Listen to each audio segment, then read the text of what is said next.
Hello friends, सेट्समध्ये आता operation on sets, मराठीमध्ये याला आपण संचावरील क्रिया असं म्हणतो. त्यातली पहिली, इंटरसेक्शन ऑफ टू सेट्स, दोन संचांचा छेद.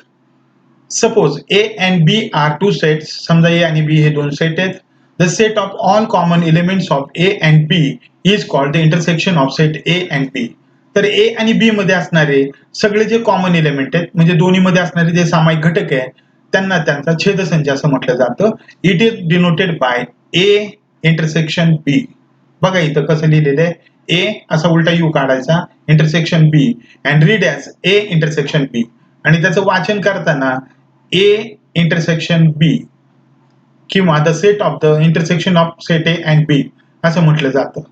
एक्झाम्पल, समजा ए इज इक्वल टू हे घेतलं तुम्ही 1 2 3 4 5 6 7 8 9. बी इज इक्वल टू दुसरा सेट आहे वेगळा 6 7 8 9 10 11 12. आता जर मी तुम्हाला विचारलं ए आणि बी मध्ये तुम्हाला कॉमन काय दिसतंय, तर तुम्ही म्हणाल 6 7 8 9.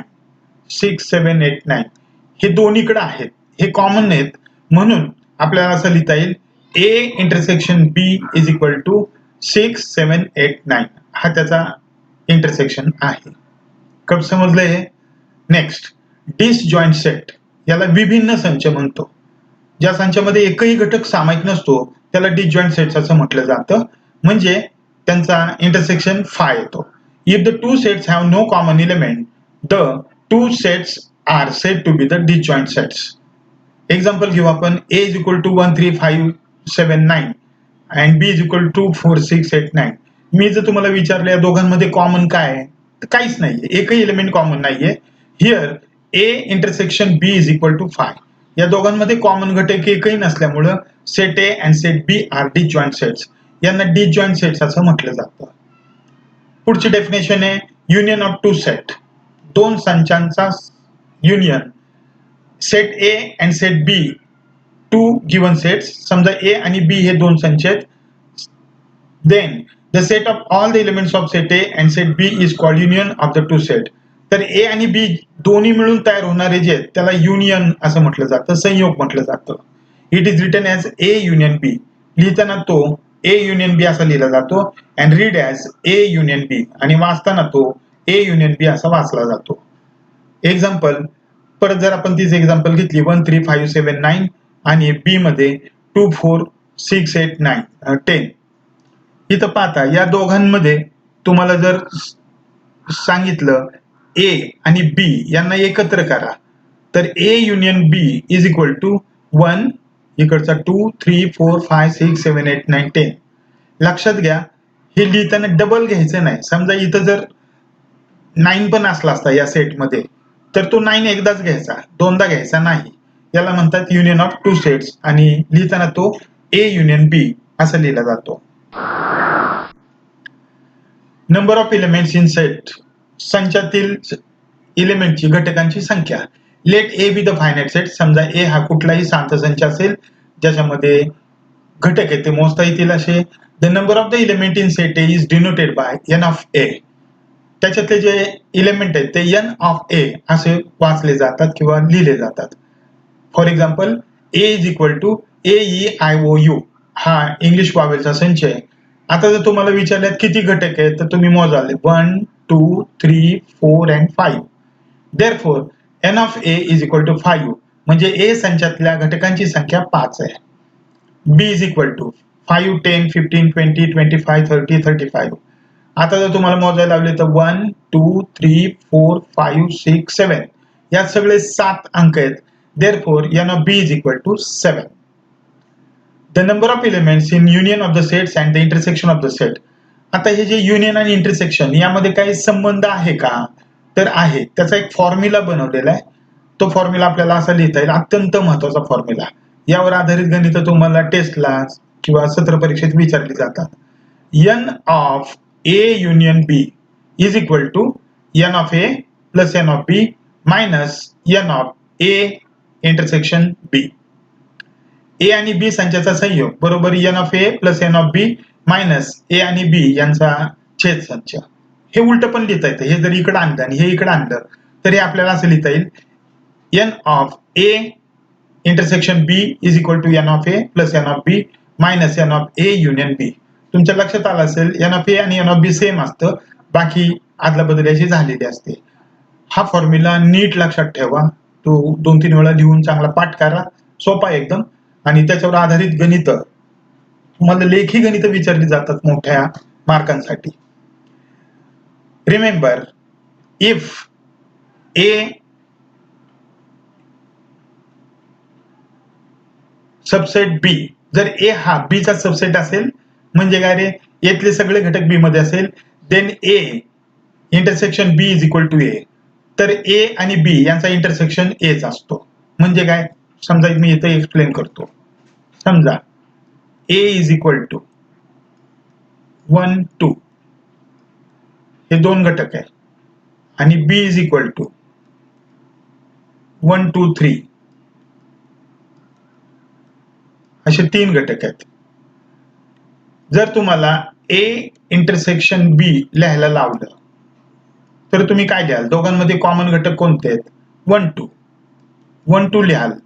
म्हणजेच काय रे, तो ए 1 2 आपण कशाने दाखवलेला आहे, ए ने दाखवलेला आहे.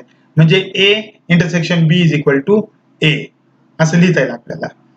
त्यानंतर A intersection A dash is equal to phi. कोणताही संच आणि त्याचा पूरक संच हा नेहमी काय असतो रे, फाय असतो. हे सगळं प्रूव्ह करता येईल तुम्हाला नंतर. A intersection phi is equal to five.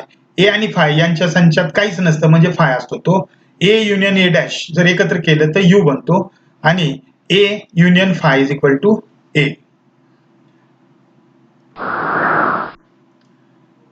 आता बघा, मगाशी सांगितलं तुम्हाला फॉर्म्युला फार महत्वाचा आहे, त्याच्यावर आधारित गणित कशी येतात. हे जे दिलेले ते 3 मार्काला येणारं गणित आहे. टेस्टला हेच गणित 2 मार्काला विचारतात. N of A is equal to 15 दिले, n of B A union B is equal to 29, n of A intersection B is equal to 7 आणि तुम्हाला विचारलं n of B is equal to how much. Formula मांडायचा आधी, n of A union B is equal to N of A plus N of B minus N of A intersection B. किमती भरू आता. ही किती दिली आहे 29, एन ऑफ ए 15 दिलाय, N of बी काढायचा आहे आणि एन ऑफ ए इंटरसेक्शन बी किती दिलाय 7. 15तनं 7 गेले, किती राहतील 8. 29 is equal to 8 plus N of B. जर 8 इकडे आणले तर वजा होतील. N of B is equal to 29 minus 8, that means n of B is equal to 21. किती सोपं आहे पहा.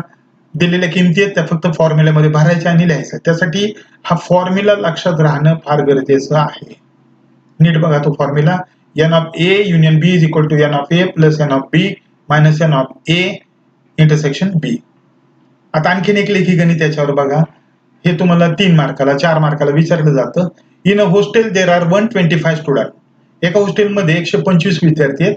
Out of which 80 drink tea. 125 पैकी 80 जण चहा पितात, माझ्या कॅटेगरीतले दिसत आहेत. 60 ड्रिंक कॉफी. 60 हे कॉफी पितात. And 20 drink tea and coffee both. आणि 20 आहेत ते टी आणि कॉफी दोन्ही पित आहेत. Find the number of the student who do not drink tea and coffee. तुम्हाला आता जे विद्यार्थी चहा किंवा कॉफी पित नाही अशा विद्यार्थ्यांची संख्या काढायला सांगितली आहे. आता जे दिलेले वर ते आपल्याला सेटच्या भाषेमध्ये मांडायचं आहे. Here total of number of student, एकूण विद्यार्थ्यांची संख्या किती आहे 125 आहे. स्टुडंट्स हु ड्रिंक टी, चहा पिणारे विद्यार्थी एन ऑफ टी ने दाखवले पहा, टी फॉर टी किती येते. हे तुम्ही ए बी सी काही पण घेऊ शकता. N of T is equal to 80. Students who drink coffee, coffee पिणाऱ्यांची संख्या एन ऑफ सी किती आहे 60 आहे. Students who drink both tea and coffee, दोन्ही पण मटकावणारे किती आहेत टी इंटरसेक्शन सी 20 आहेत. किती आहेत तिथं 20 जण आहेत, ते दोन्ही पण पिऊ शकतात. स्टुडंट्स हु आयदर ड्रिंक टी और कॉफी, मग जे विद्यार्थी चहा किंवा कॉफी, दोन्ही नाही, चहा किंवा कॉफी पितात अशांची संख्या किती ही पहिल्यांदा काढायला लागेल.